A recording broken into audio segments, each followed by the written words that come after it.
Hello students, मैं अंकित आपका mentor और फ्रेंड आपका स्वागत करता हूं एक और फ्रेश और कमाल अकाउंटिंग वीडियो में आपके फेवरेट चैनल द स्टूडियस में। Let's get started.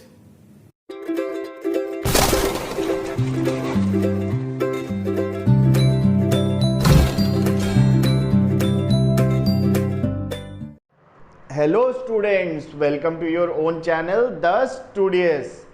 आपका स्वागत है। आज हम लोग बात करेंगे बहुत ही बेसिक लेकिन बहुत इंपॉर्टेंट वीडियो क्लास 12th के लिए। Class 12th accountancy syllabus. आज हम लोग बात करेंगे अकाउंटेंसी सिलेबस जो है सेशन 2020-21 के लिए। आज वो बच्चे जो 2020 में क्लास 12th में गए हैं और 2021 में जो क्लास 12th का एग्ज़ाम्स देंगे उनके लिए बहुत ही इम्पॉर्टेंट सेशन है, क्योंकि इस सेशन में हम लोग डिस्कस करेंगे क्या टॉपिक्स कितना वेटेज रखते हैं, कितने मार्क्स का क्या टॉपिक आता है और उन टॉपिक्स में क्या चीज़ें हैं जो हमें पढ़नी हैं। हम लोग बात करेंगे एक जर्नल सिलेबस की।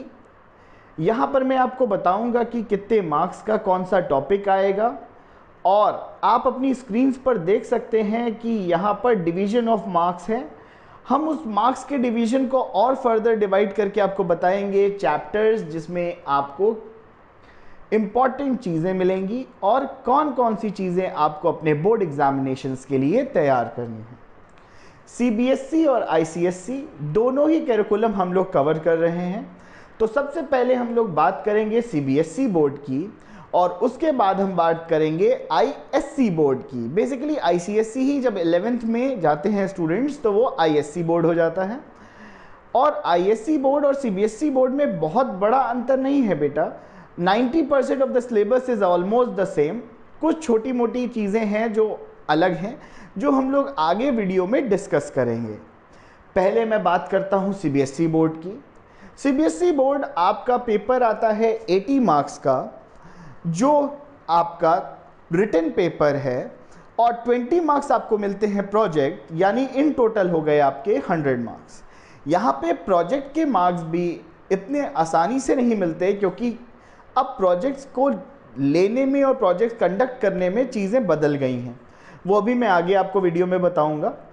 वीडियो को लास्ट तक देखें जिससे कि आपको पूरा सिलेबस अच्छे से पता चले, और कमेंट करके बताइए कि आपको सिलेबस में कोई प्रॉब्लम तो नहीं हुई और आपको सारी चीज़ें अच्छे से समझ आई कि नहीं। साथ ही साथ मैंने आई बटन पे लिंक दिया हुआ है अपना फर्स्ट पार्टनरशिप फंडामेंटल वीडियो। उसको हम लोग ने पार्ट में ये स्टार्ट किया है सीरीज़ बाय सीरीज़, तो उसको भी स्टार्ट करिए आप लोग देखना और पढ़ना स्टार्ट करिए हमारे साथ। अब देखिए, जो सबसे पहला टॉपिक है आपका, जो पार्ट ए है, इट इज़ ऑफ 60 मार्क्स। जो पहला पार्ट है आपका 60 मार्क्स का है। इसके अंदर 3 यूनिट्स आती हैं। Unit 1 comprises of accounting for non profit organisations. जो यूनिट 1 है उसमें आपका accounting for non profit organisation आता है। ये 10 मार्क्स का पोर्शन है। अब देखिए बेटा, इस पोर्शन में क्या क्या होता है मैं आपको डिटेल में बता देता हूँ। इस पोर्शन में हमें बनाना है receipts and payment account, income and expenditure account, और इसके बाद बैलेंस शीट का कुछ हिस्सा दिया होगा नॉन प्रॉफिट ऑर्गेनाइजेशन का, जिसमें हमें सब्सक्रिप्शन के बारे में बहुत अच्छे से निकालना है, क्योंकि सब्सक्रिप्शन से रिलेटेड क्वेश्चन पूछे जाते हैं। इन टोटल ये 10 मार्क्स का पोर्शन है। पहले ये पोर्शन सीबीएसई बोर्ड के 11th क्लास में होता था और आईसीएसई में अभी भी, आईएससी में अभी भी ये 11th क्लास में ही है, लेकिन सीबीएसई ने इसको अब 12th में कर दिया। 12th में ये 10 मार्क्स का आता है।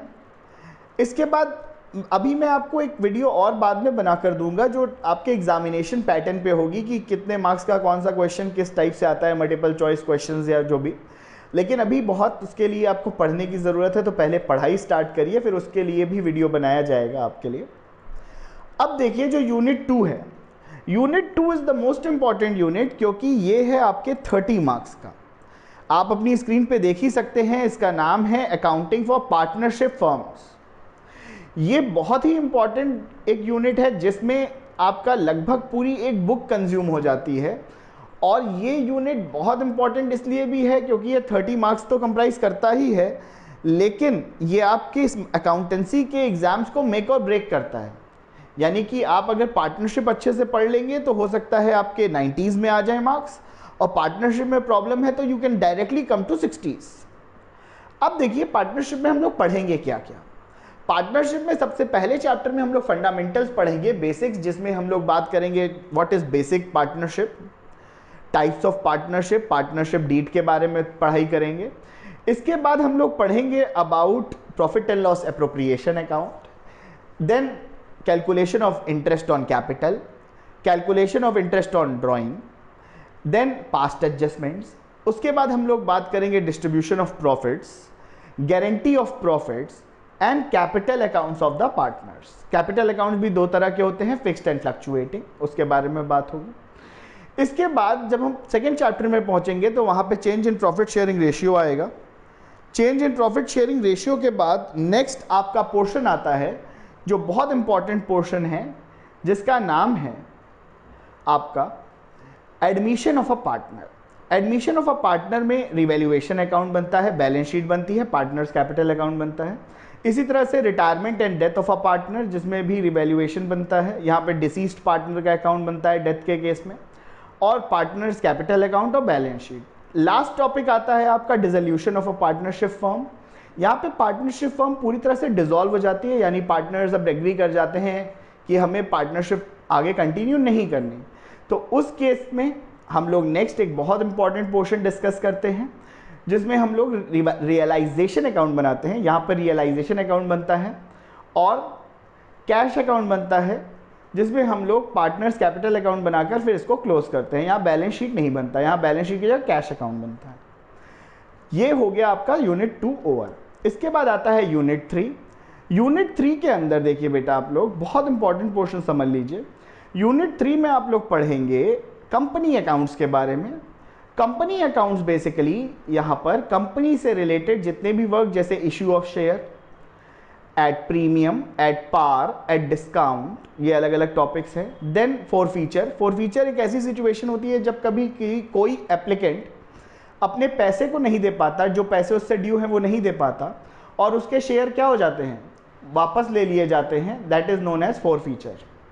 तो फॉरफीचर का reissue at premium, par, discount.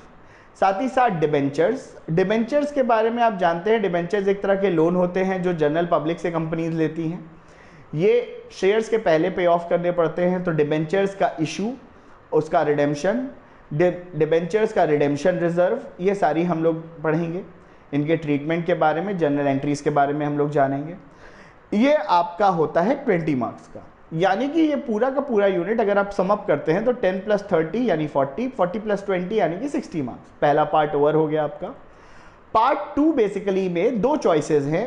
कई जगह पे कंप्यूटराइज्ड अकाउंटिंग भी आती है, लेकिन 90% स्कूल्स में कंप्यूटराइज्ड अकाउंटिंग को नहीं लिया जाता, बिकॉज कंप्यूटराइज्ड अकाउंटिंग जो है वो बहुत ही रेयर केसेस में आती है। मेनली आपका आता है एनालिसिस ऑफ फाइनेंशियल स्टेटमेंट, जो पार्ट बी है। 99.9% स्कूल्स तो ज़्यादातर यही लेते हैं, कुछ कंप्यूटराइज्ड अकाउंटिंग भी लेते हैं, बट हम लोग बात करेंगे स्टेटमेंट एनालिसिस जो हैं आपके फाइनेंशियल एनालिसिस के, उनके बारे में।